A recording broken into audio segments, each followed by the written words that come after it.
Maithili express की शानदार प्रस्तुति।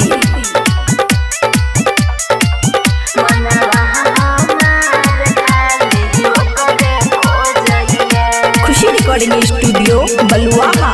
सुतु नहीं पाजा में कसियो सैया करू अबुआ बसियो सैया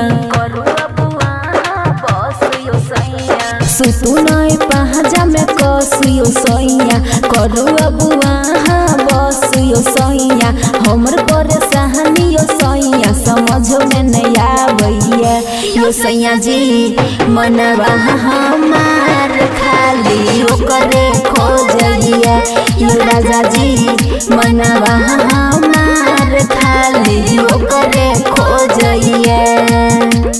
डीजे सुमित सतीश रैना।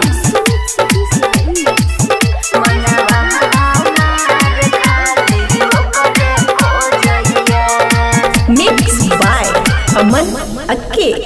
मच मच कर छे देहिया सुनु सजनवायो खन खन खन कछे हमर सैया कंगनवायो मच मच कर छे देहिया सुनु सजनवायो खन खन खन कछे हमर सैया कंगनवायो ओकर दरदिया यो सैया निक नहीं लागैया यो राजा जी मनवा हमार खाली ओकरे खोजैया यो सैया जी मनवा हमार खाली ओकरे खोजैया।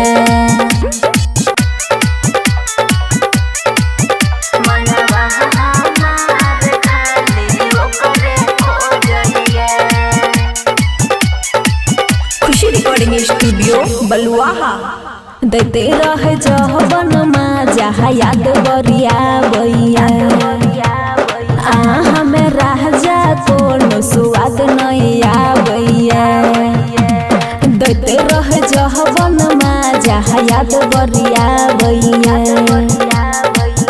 हमें राजा कोनो स्वाद नहीं आबैया ओकरे है याद में सैया नींद नहीं आबैया यो राजा जी मनवा हमार खाली ओकरे खोजैया यो सैया जी मनवा हमार खाली ओकरे खोजैया। खुशी रिकॉर्डिंग स्टूडियो बलुआहा।